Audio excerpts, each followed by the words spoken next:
제목, 혜린이의 딜레마 배기 친권 분쟁과 한 소녀의 선택. 혜린은 고등학교에 막 입학한 평범한 16살 학생이었습니다.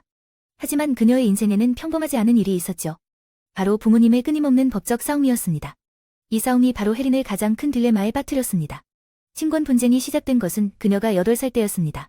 우리 가족은 항상 가까웠고 서로를 지지해줬습니다. 하지만 어느 날 아빠가 엄마와 이혼하겠다고 발표하면서 모든 것이 달라졌습니다. 그 후로 그들은 양육권과 자녀의 최선의 이익에 대해 논쟁을 벌였고 결국 법정에서 해결해야 할 문제들이 생겼습니다.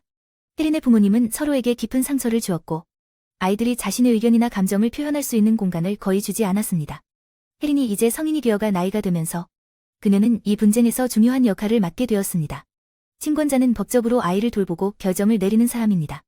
혜린의 경우 친권자가 누구인지에 대한 결정은 엄마와 아빠 사이의 의견 불일치로 인해 어려웠습니다. 아빠는 탈아이부를 원했지만 이는 그가 더 이상 그녀의 법적 보호자가 아니라는 것을 의미했습니다. 반면에 엄마는 소송을 피하려고 했습니다. 이 문제는 혜린의 삶에 큰 영향을 미쳤으며 그녀는 어느 쪽을 지지해야 할지 확신할 수 없었습니다. 그녀는 엄마와 가까웠지만 아빠도 사랑했고 이 상황을 헤쳐나가는 것이 어려웠습니다. 결국 그들은 가정법원에 가야만 했고 혜린은 자신의 의견을 제시해야만 했습니다. 혜린이 법정에 서게 되었을 때 그녀는 자신의 입장이 중요하며 그녀의 의견이 결과에 영향을 미칠 수 있다는 것을 깨달았습니다. 그녀는 깊이 생각한 끝에 탈아이부를 지지하기로 결정했습니다.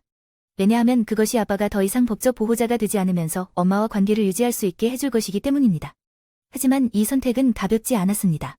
혜린의 부모님은 여전히 격렬히 다투었고 상황은 더욱 악화되었습니다.